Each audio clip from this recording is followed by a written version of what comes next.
All right, welcome everyone. So we have with us today a bunch of really cool experts that represent the Fair Districts Ohio team. And I'm Abby Michelle from Ohioans Speak Up Facebook group, and the experts with us from the Fair Districts Ohio team. We have Catherine Turcer from the Common Cause Ohio, and we have also from Fair Districts is Trevor Martin. He'll be answering questions in the chat this evening. And then we have League of Women Voters. We have Jen Miller and Elizabeth Warner and Mindy Hedges. Did I get everybody? Yes. And they're going to be answering all of the questions that our group submitted in about our Citizens Not Politicians amendment and collecting signatures and all that good stuff this evening. Well, I'm so glad that we were able to come. Jen, why don't you tell us a little bit about, why you care about redistricting and what the Citizens Not Politicians is all about? Yeah, so I'm a proud daughter of Ohio, like many of you. Ohio is a place I love. I grew up in Ohio, and I know that this legislature and our congressional delegation continue to pass policies that are out of step with the everyday people of Ohio. And that's because these districts are rigged. They are rigged to favor incumbents. They are rigged by politicians to make sure they get reelected again. And they really insulate those elected officials from the voters because they know they're going to win over and over again.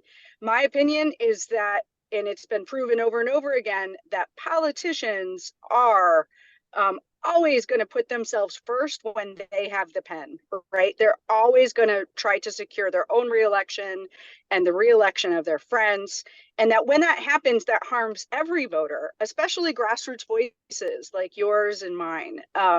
It makes it hard for them to take us seriously and listen to us. They play to party extremes. Their main election that they need to win, their most important election, often the only one with consequence, is the primary. So they play to deep pocketed donors.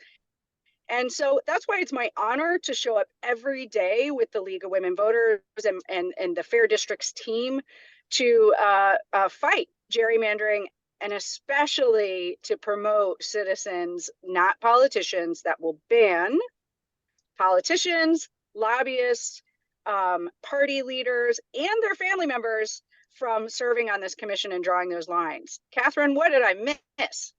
So I don't know that you missed anything. I just think sometimes we need to say things super simply. So I care about redistricting because gerrymandering is the manipulation of those voting districts.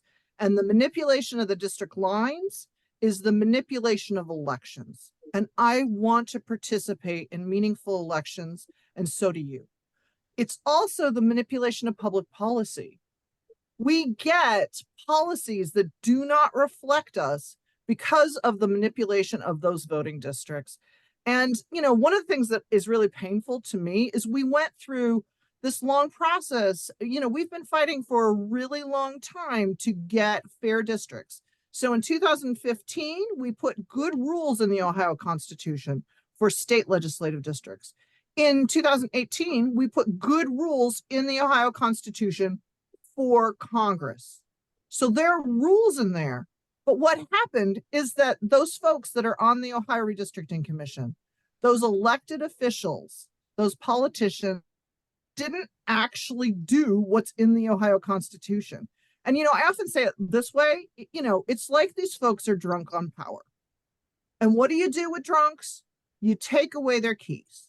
It's time to take away their ability to create maps. The conflict of interest is too high. It's too much for them. They just can't set away the power of that pen, the power of drawing districts that favor their political party and themselves, and let's face it, favor incumbents. And so I'm really ready to do this. And, I think it's in the name, Citizens Not Politicians. And so now I bet we're all ready for a bunch of questions. Are you ready, Jen? I'm ready. I feel like we need a buzzer. There we go. So Elizabeth, do you have I'm answering questions? this. I'm answering this a little bit, but what is the most concise, important message, company line for gathering signatures or explaining to others? And before you guys answer, I'm going to give a plug for an event that we are doing on the 16th, which is where we will talk about exactly that. So on that day, we're going to talk about lines that you can use when you're approaching people, how to have a pretty fast, simple, accessible explanation about redistricting reform, why it's important, why gerrymandering is a disaster for democracy, and why the Citizens Not Politicians Amendment will make a lot of this a whole lot better. And I'll put that in the chat in a minute, and then I'm going to give it up to Catherine and Jen. Yeah, answer that, So Catherine. I always say it this way. I want us all to participate in meaningful elections. So I want to end gerrymandering or the manipulation of those district lines. We have to have an independent commission because what we're doing now doesn't work. Now, I think that there are lots of different ways to do that very short blurb. And you should think about, like, as you're having conversations with your friends, think about what feels real to you. Like for me, that manipulation of our elections and the manipulation of public policy, and that we just need to take politicians out of the equation. And with that, Jen, do you have a short wrap? I mean, I would just say time and time again, politicians who are Republicans and Democrats show that they will put their own reelection above voting, above voters. And that's why we need to ban them from drawing those district lines. I'm going to read some of the questions in the chat. This is from Brooke. So one of the mantras I have seen for the amendment is help us ban gerrymandering. For those who we may come across who have participated in former efforts for redistricting, how can we make them feel comfortable that this amendment will be effective in a way that the others weren't? It's a great question that we hear all the time. There's a great answer. So the 2015 and 2018 amendments and fair districts absolutely supported those. We knew they weren't perfect. Those were actually written by the legislature. We lobbied, we negotiated with the legislature, but those were not written by us. This is written by everyday Ohioans. And the biggest thing that it does is it changes who draws those maps. What we see across the country is when politicians draw maps, they're rigged to benefit politicians. And when everyday people draw maps, they are more likely to be fair, especially in a situation like this one, where we will have even numbers of Republicans, Democrats, and independents. Catherine? Yeah, I noticed, Bruce threw in this question, like, this thing like I'm shocked by the number of people who don't know what gerrymandering is. And I think that's true. And I think it's one of the reasons that we should always define it as we're having conversations. Gerrymandering is the manipulation of voting districts. It's the manipulation of our vote. It's the manipulation of public policy. And you can, obviously go into more detail. I do think as we're having conversations about how this is different, it's kind of important to go back more than a decade.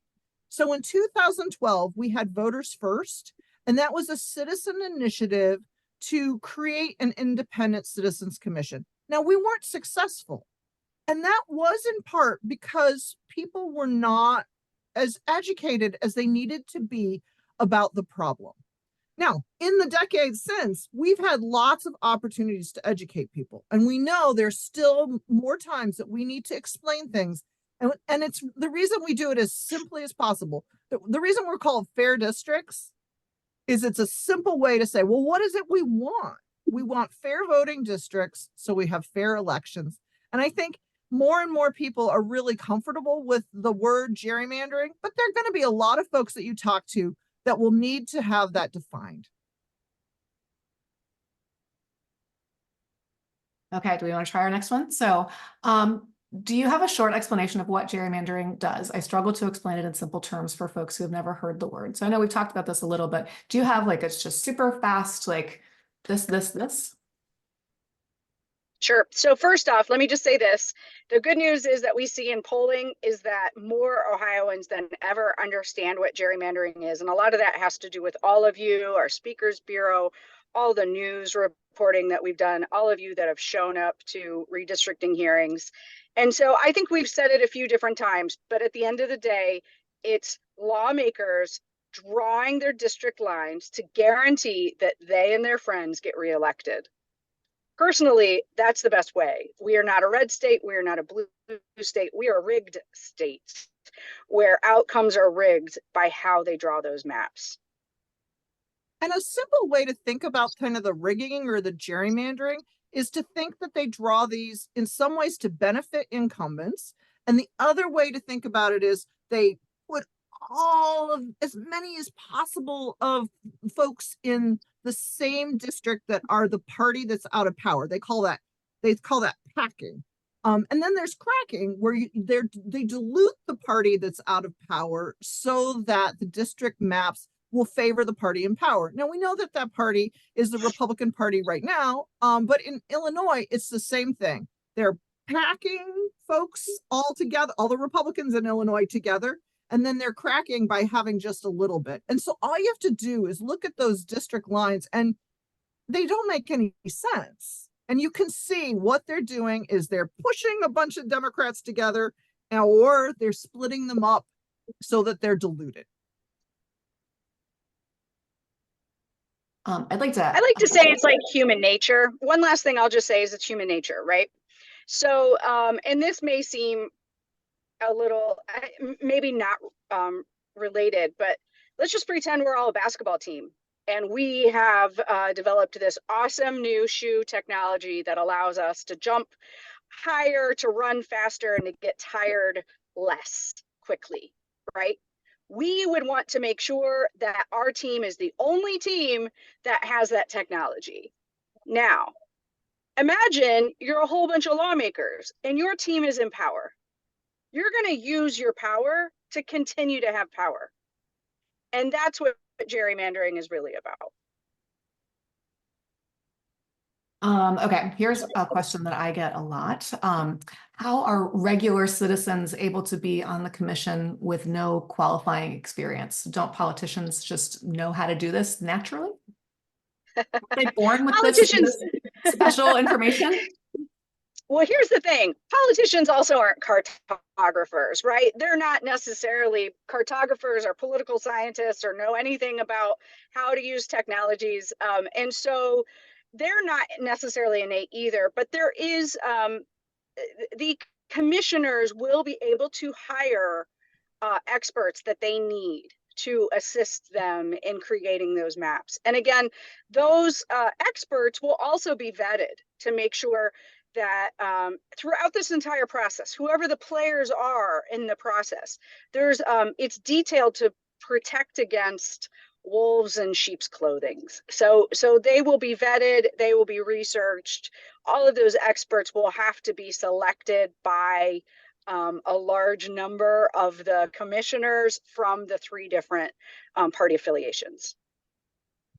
How are we defining independent beyond just not being registered as a Democrat or Republican? Independent could be somebody who is very partisan, but who only votes in general elections, so is generally unaffiliated. And just a little background for that, the commission would have 5 Republicans, 5 Democrats, and 5 independents. So.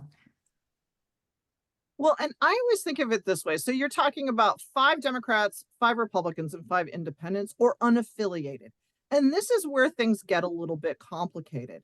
So the way that we do the partisan, in the amendment, the way they consider folks who are independent, they did not participate in either a Democratic or Republican primary. Well, let's face it, there are lots and lots of people who do not participate in the primary, but they should get to be, commissioners as well.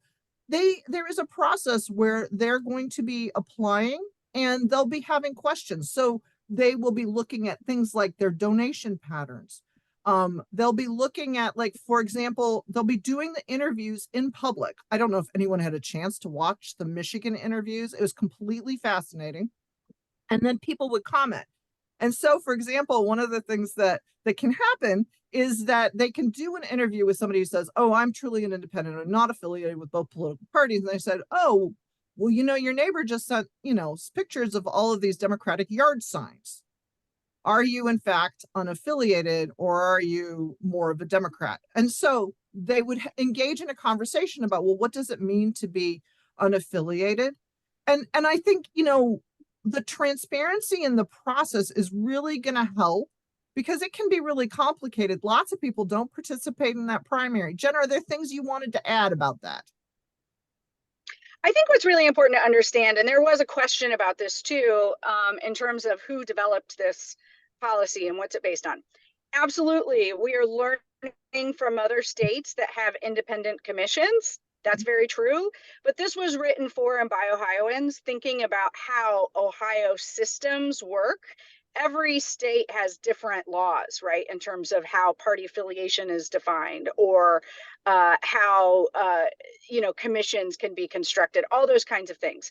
So this is an Ohio solution to an Ohio problem, and part of that is a very detailed approach to making sure that no one person or one party can have an outsized role in making these maps and determining what these maps are. And so when we are out talking to our friends and neighbors, the good news is we don't have to be experts ourselves. And I want to make sure that you join us for our upcoming communications training or check out our policy deep dive. But please trust and believe that a lot of constitutional scholars, a lot of political scientists, a lot of folks like Catherine who've been doing this for decades and have worked to make sure that this really will end gerrymandering and really make sure that no one has outsized power in what those maps look like. Chris, I'm hoping that answered your question. If not, you can just reply here. This is a great one from Brooke. Oh, no, I just lost it. The next census is still years away. Is this an opportunity to remind people how important filling out the census also is for representation, or is that a fight for another day? Well, look, this is what I would say. Right now, we're just trying to get these signatures. We're trying to get on the ballot. And the most awesome part of all this, in some ways, is that this gives us a pathway to have new maps by the 2026 election, and we don't have to wait till that next census. And so what I would say, Chris, is that fair districts, citizens, not politicians, is the campaign specifically for this amendment.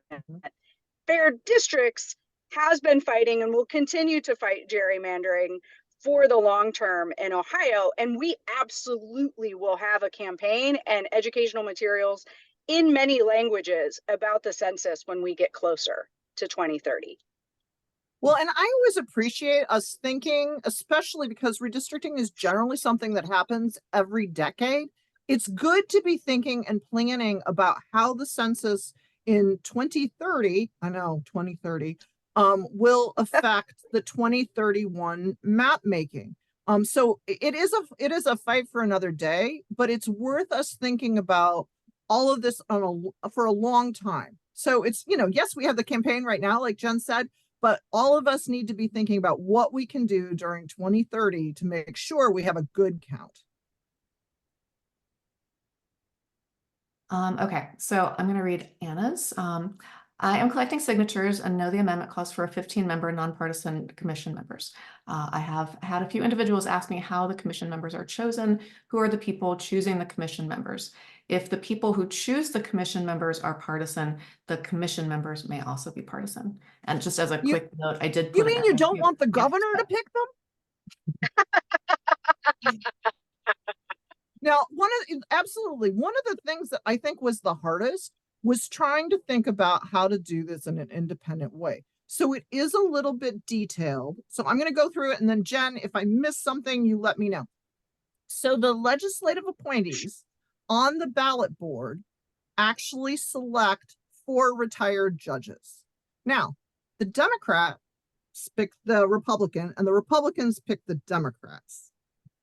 Okay. So that was the way we tried to get it as neutral and as good as possible, is this cross-referencing.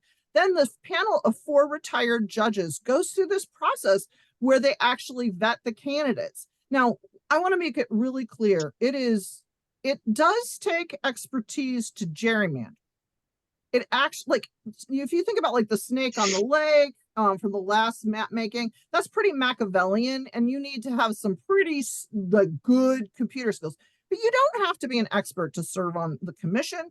But they're going to go through and they're going to select 45 folks. And then they're going to actually put them in a hat, randomly select randomly select them so that it'll be 2, 2, and 2. So 2 Democrats, 2 Republicans, 2 independents. And then because things can go wrong with, how can we put this? Randomness, you can actually get 2 folks from Toledo, for example. Or you might not have any white people, or you might not have any black people. Randomness is weird. And so those commissioners will select the remaining commissioners from that pool that is left of the original 45.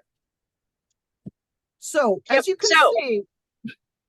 Yeah, so if you're a Republican, and you are selecting the Democrat judges, you are gonna select reasonable judges, right? And vice versa.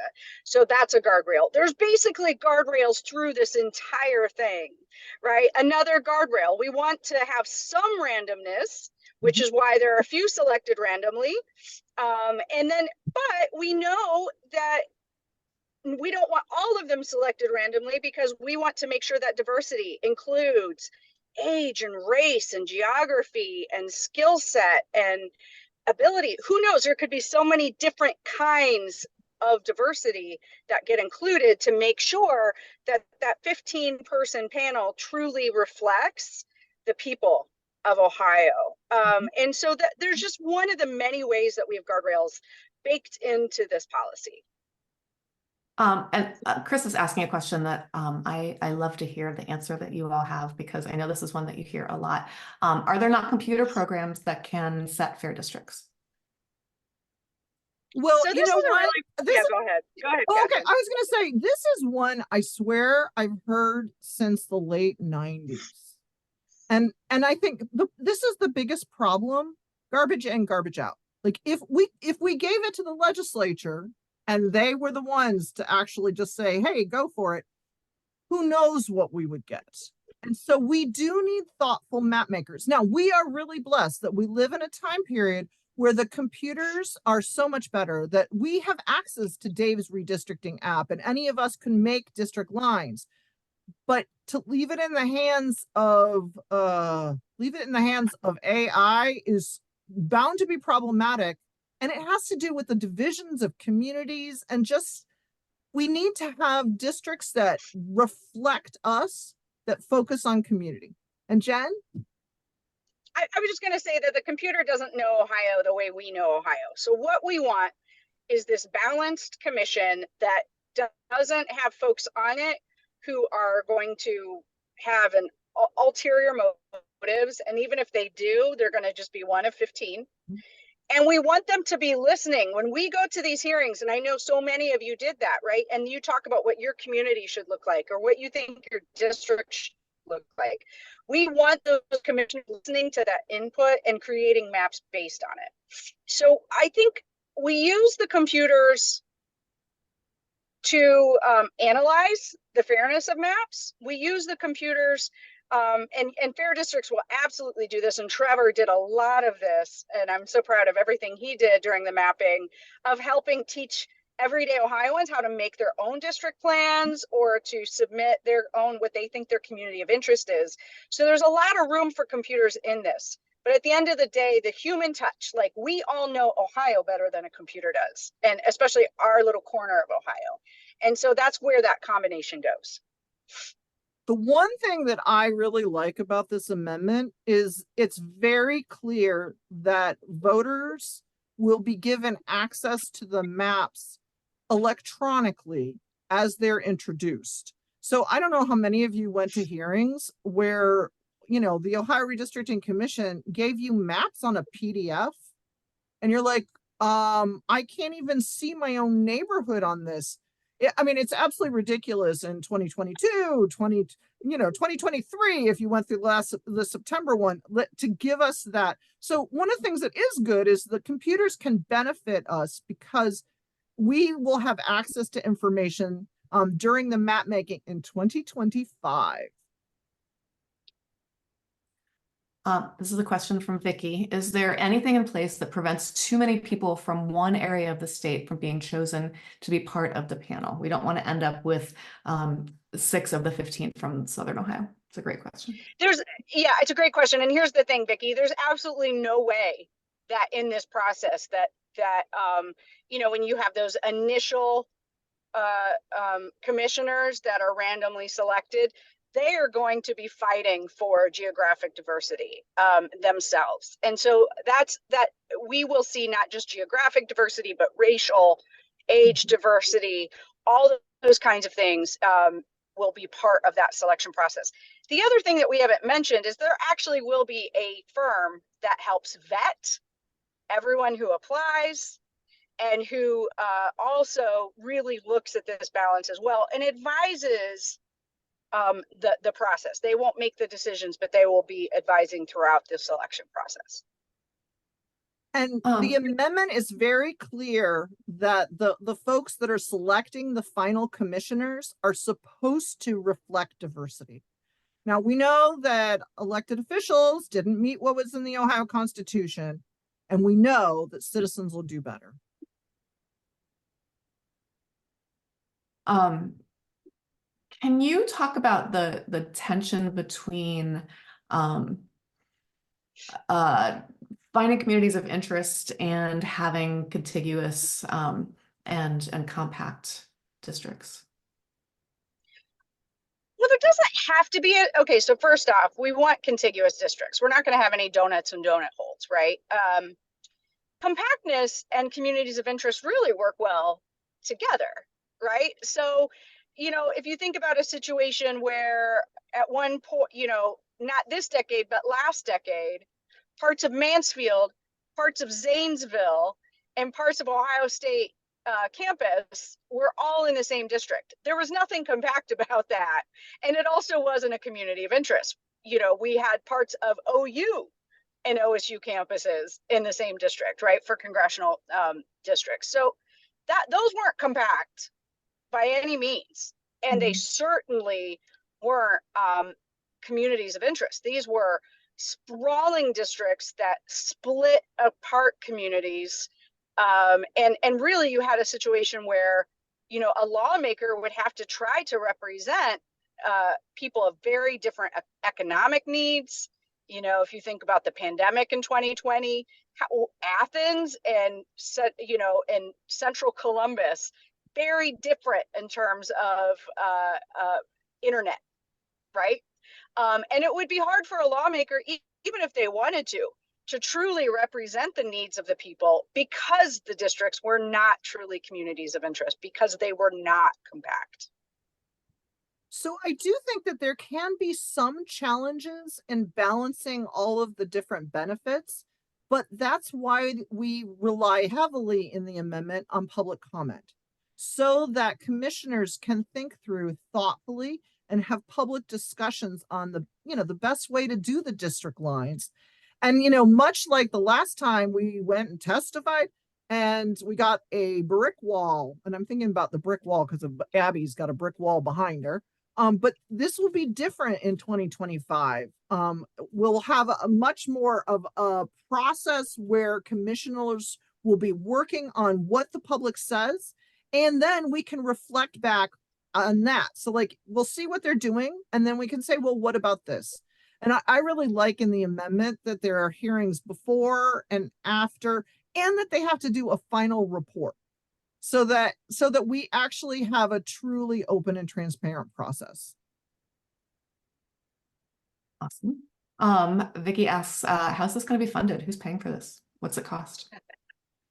So it's taxpayer funded. Now, one of the things that we should always be clear, the redistricting that we had in 2021, 2022, and 2023 was also taxpayer funded.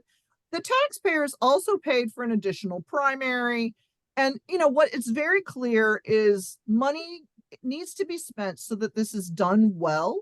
And then it's based on how much was spent during the last redistricting process. And then it's tied to inflation, so that, when we get to 2031, it may be more, just because inflation could cause things to actually cost more. Sometimes people are like, well, what about the commissioners? Are they paid? Well, kind of. They get a per diem, which is $125 a day. That is the per diem that was selected by the IRS. It's the one that folks that serve on commissions in Ohio get. And that is also in the amendment. So really, this is one of those points that it's really important to say, like, we would never, did we learn from Michigan? Did we learn from Arizona? Sure. But this is what I mean by an Ohio solution to an Ohio problem written for and by Ohioans, is that the way our budgetary structure works, the way we set our commission rates, all of those things are really based on Ohio policy. Here's a question from Andrew. What's to stop one party from managing to convince 3 of the independents to vote for a gerrymandered map that gets passed 8-7, more or less on party lines? So the best way to understand this is to pass a map. And it won't be. It's not possible because you have to have 2, 2, and 2.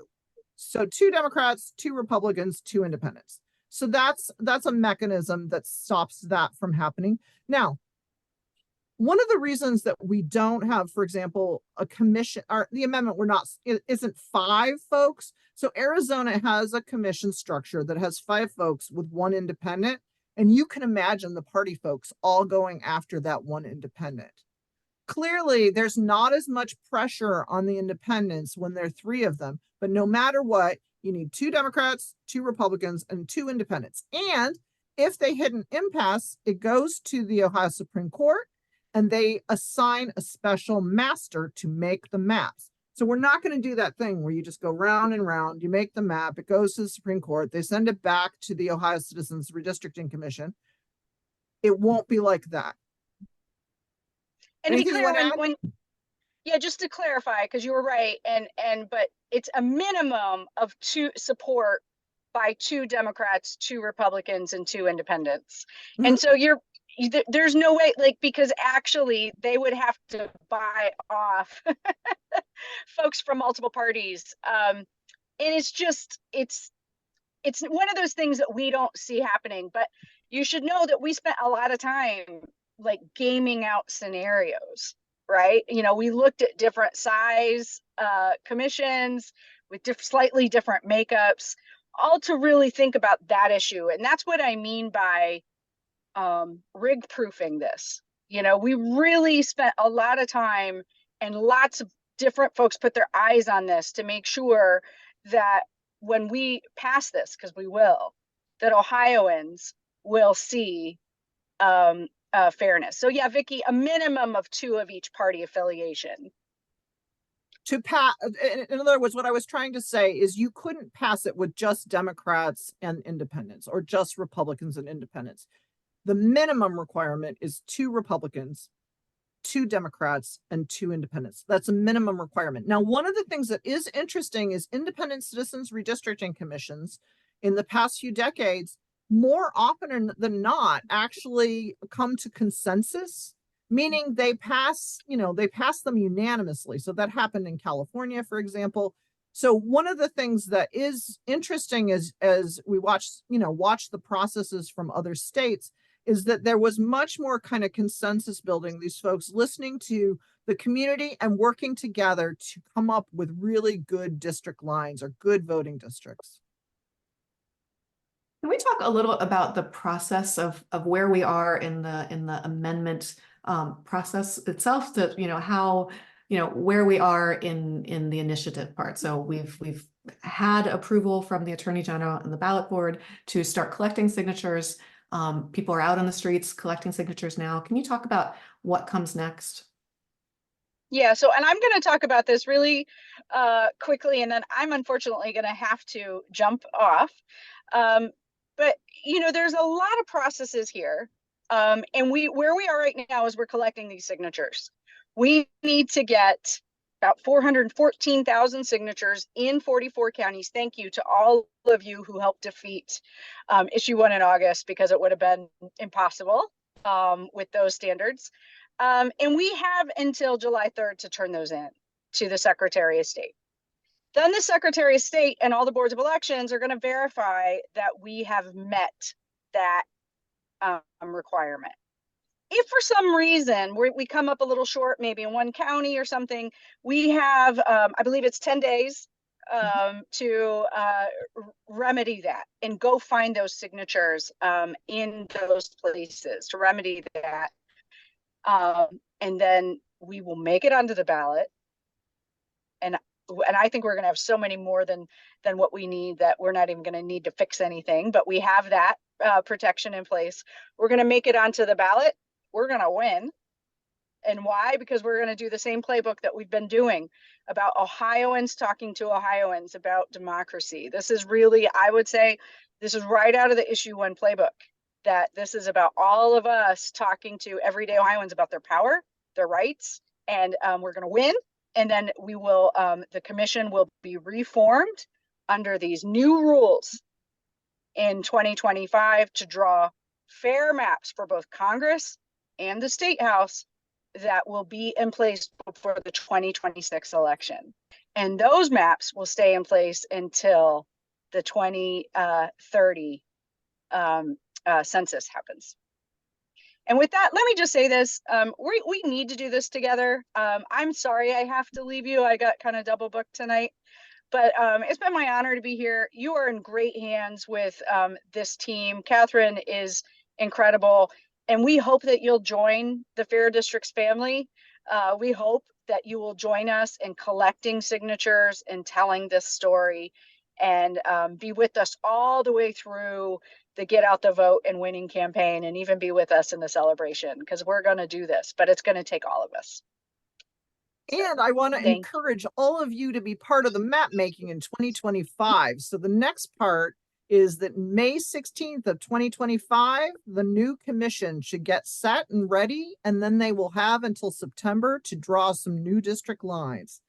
So I think this is very exciting. So Lisa had a question about how long training takes. We try to do it under an hour. So all of the trainings we do, so we do like a citizen petition circulation training, at 50 minutes, 45 minutes, 50 minutes, at the very most an hour for each of our trainings. And we will welcome you to come, and we'll continue to have a lot of these until we get essentially to June 30th of this year. There's a question here that we answered a little bit in the chat, but I think I just would love to hear everybody's perspective, because there's lots of answers for this one. This is, and I think that well, I'm going to read it first and then I'll give my commentary. What do you think is the best way to get the word out in rural areas about gerrymandering? And the thing I really like about this question is that it recognizes that the argument isn't the same for everybody, although I think that there are some universal truths, which I answered in here. And I think that just generally, when we're talking about complicated things, it's good to remember your audience and who you're talking to, and really focus on what their interests are, so that you can be sure that you're kind of on the same page. But Catherine, when somebody says to you, I'm from a rural county, I like my guy just fine, what would you say to them? Well, I always encourage folks to think about, well, you're electing the person that you want to, but all of us across the state should actually want to do that. And the reason that we want to do that is we want folks to be accountable to us. And whether you live in a city or you live in a very rural area, you want your elected official, the person that goes to DC or the person that goes to the State House, actually to meet your needs and to reflect your community. And what we do know is many rural issues just get swept under the carpet. And all you have to do is think about, broadband internet. I mean, you can just start thinking about all of the different ways that rural folks' needs are not met. I'm from a very small town myself, and I do know that my thinking about this is just one idea, but there are rural folks who can help us think through, well, what are the best ways to talk about this? That's the other thing. I think the more we talk about these things, the better we're going to get at thinking about how to talk about gerrymandering, how to talk about citizens, not politicians. And every community has a kind of slightly different reason. There are communities, rural communities, where their school districts are divided. So like part of this can, as you're thinking about rural areas, is to actually look at the district lines and see what's weird in your area and to then have a conversation about that. So if you're out collecting signatures, it can be an easy kind of thing if somebody says, well, wait a second, I like my representative. And you're like, well, wait, I hear what you're saying, but all voters should have, you know, meaningful elections, participate in meaningful elections. And haven't you wondered about X, Y, and Z? Okay, here's our next one. Actually, before we go to that, Mindy, can you share your answer to that? And then maybe Trevor, can you read I yours? live in a rural area, as you all know. And I think it's really important that you bring it back home to them. Many of my rural neighbors are very church based. They have their community is very church oriented. So if I say to them, well, how would you feel if you had only one church in your area that dominated and continued to dominate, and you were actually told in your church that was Methodist that you actually had to be Catholic because the Catholic Church said to you, well, we're just taking over and we're doing it. We don't care how you feel. What would you think of that? Being a Methodist, of course, you probably wouldn't like that. So it's the same with this. We want to have everyone's vote count, everyone's religion count, everyone's diversity count. And this is really important that everyone has a say. Great, thanks. Trevor, would you mind saying yours out loud? Just It was pretty much just along the lines of what Mindy said. Really just to have effective messaging that talks to them and their communities. So yeah, like churches, schools is another good one. Natural resources, water and forests, parks, Farming. Farming, yes, definitely. Also, there's another big one in there that one of the things that this amendment will do will ban prison gerrymandering. And prison gerrymandering should be very, on a high priority for rural folks because prisons are usually located in those rural communities, and it throws the district numbers completely off because those inmates are counted within that district where they are housed at, and not in their home residences. And so it completely throws and it does things with like funding, like like the Mid-Ohio regional planning, like the districts, rural districts, to get funding based on population size, and then they have to split it up among like these MORPC districts, and the inmates within the prisons throw that funding off, and so some of these people are getting screwed out of funding for their communities because prisons are being counted within their districts. There's a lot of things, and we're working. Fair Districts we have a speakers bureau that's about to launch, and one of the things that we're really focusing on is kind of tailoring these messages to specific communities. And so, like when we come to speak to you, we could actually talk to the concerns that are important to you. awesome. And I'm going to do a yes and. So yes, absolutely tailor your messaging to the issues that are important to that community. And I put this in the chat, and I'm looking that there's so many typos that you maybe can't read it.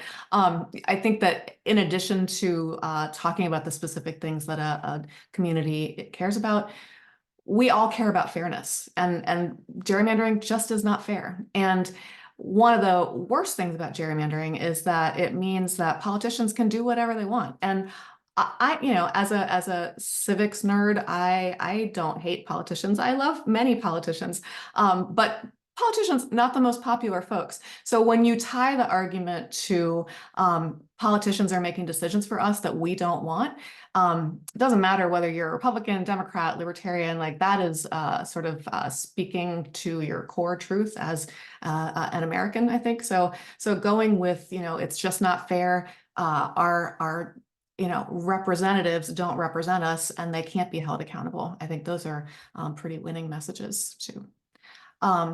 Okay, I'm going to read this one from Anna. Oh, and sorry, Catherine, were you going to take this one? I was. So Okay. really the question had to do with, will there be paid signature gatherers? And she highlighted that volunteer signatures are much more likely to actually be valid. So yes, there will be paid signature gatherers, but Anna, you are absolutely right. You know, that it's really important to get those volunteers' signatures. It's important to volunteer and collect and talk to your neighbors. And so like the easy way to think about this is people feel your passion. They understand when they're having a conversation and signing a volunteer's petition, they understand you care about this. They're a little stickier, meaning they stay in people's minds longer as well. The other thing that I think is really important as we think about this kind of effort, it is an educational effort. Like we really need to have these conversations so that other folks will go and also become people who collect signatures and people that advocate for citizens, not politicians. And so, you know, you might say to yourself, okay, well, I'm a little shy. I don't know. If all of us, every single one of us that's part, for example, of the Facebook group got, let's say 100 signatures, imagine how many that would be. We'll then say, okay, well, maybe not everybody's going to do that. Some are going to do, you know, 10. Some of us are going to do 20. If we just carried clipboards around with us and just talked to people as we were going about our days, we would all collect enough signatures and we would be having the kind of conversations that are really useful. So I highly encourage you to, you know, participate, get trained, participate in the events. Also, if you're a little bit shy, we always think it's helpful to get with a partner who's much more outgoing. And so, and it's also a little bit more fun when you do it together. So I highly encourage you, if you haven't been somebody to collect signatures, you can just collect from your friends and neighbors, or you can collect with friends and get some good on the ground training. And there are also events that you can collect at so that you're actually working together with others. So, you know, it's really powerful. Like it's, you know, there's something about citizen to citizen conversations that are about important issues. You know, it's more than just voting. And as Angela said, I've been carrying clipboards since Roe fell. And that's the other thing. There's so many amazing signature collectors right now. We have so much we can learn from them. And so take the time to learn from one another. I'd like to answer this question about partisanship. So Benjamin writes, curious, knowing it's important that this effort is addressed as a nonpartisan issue, how are you all thinking about uplifting and highlighting candidates that are aligned with this effort? Because while it needs to be a nonpartisan, we have a supermajority. So without supporting these candidates, that might cause issues at the legislative level. So I just will say to start that the League of Women Voters is a nonpartisan organization. There is no candidate or party that we will ever endorse, ever. We are not about it. And I think it's really important to talk about redistricting reform is not a partisan issue. This is something that consistently polls extremely high in the 70+%. The last two times that Ohio had amendments on the ballot that talked about redistricting, it was passed by numbers that I don't think I'll ever see again in anything else in my life. I mean, it's wildly popular, transcends party, transcends candidates. So in Ohio, you know, we have a supermajority. We have, you know, a Republican legislature. We have a Republican governor. We have a Republican Supreme Court. But that's Ohio. Illinois is a different state. New York is a different state.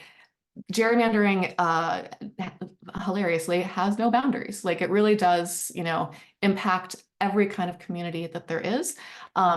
You know, the kind of leading figure of the Citizens Not Politicians amendment is former Chief Justice Maureen O'Connor, who is famously very Republican.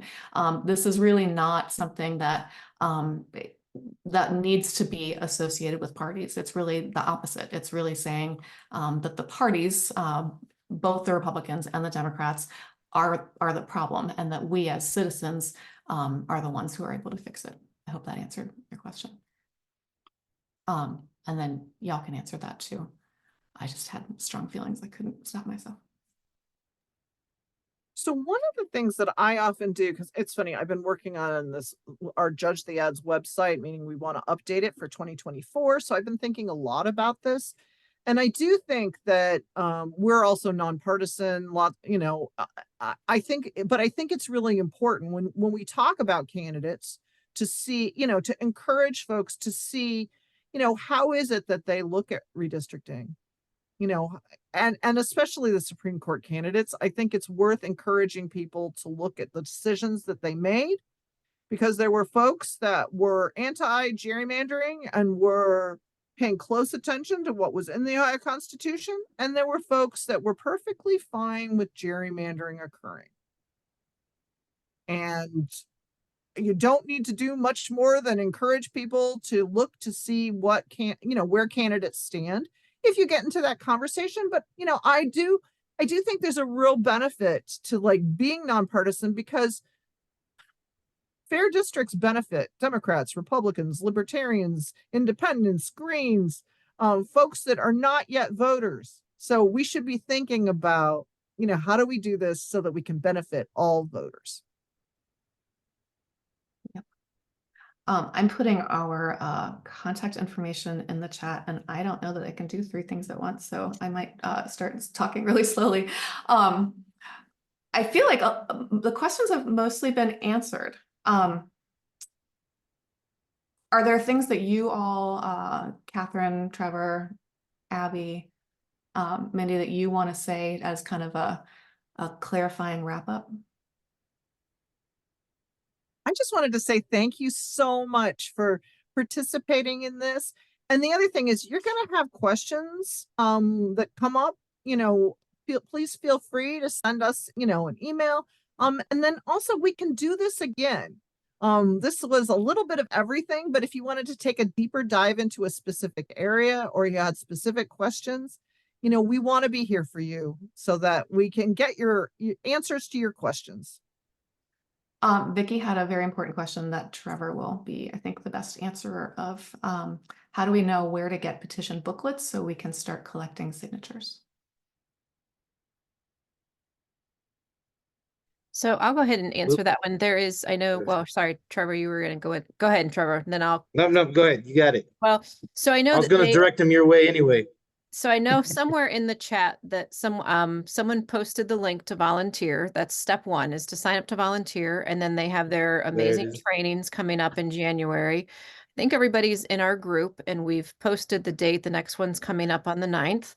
There's also some recordings that you can watch. And then there is a quiz just to kind of go through. And then your local lead will get in touch with you on how to pick up your petition booklets. They have a lot of meet and greets coming up to get those petition booklets out after you've completed one of the trainings. There's also in our group, it's in guide 2 is where you're going to go for the sign up, the trainings and things. There's also, if you want to know some more information, I know they have the amazing training coming up on the 16th for how to talk to people, some talking points, but some of those, they put some links in here for some deep dive. Catherine and Common Cause and League of Women Voters, they've done some amazing other webinars throughout the times, and their monthly fair districts and things that they've done. I put some links in for those recordings too. Just really, the more that you can learn to talk with people about gerrymandering and what this will do for our state. There's also some resources for letters to the editors. I think, some of this, they talked about the rural Ohio, but even all of us have a little personal connection. Why is ending gerrymandering in our state so important? There's so much going on right now in our Ohio State House that has a personal connection for all of us. So writing those letters to the editors, they've got some amazing resources in the toolkit that they've put together, that what is that personal connection to us individuals and why is it so important, and writing those letters to the editors or putting it on our social media pages as to getting fair elections and getting representation that represents us as a whole, and really representatives who are going to listen to us as citizens. They don't always have to vote the way that we want to in the House, but they do need to listen to us as voters, and that's super important. So I don't know if I answered I that did- question, but You totally did.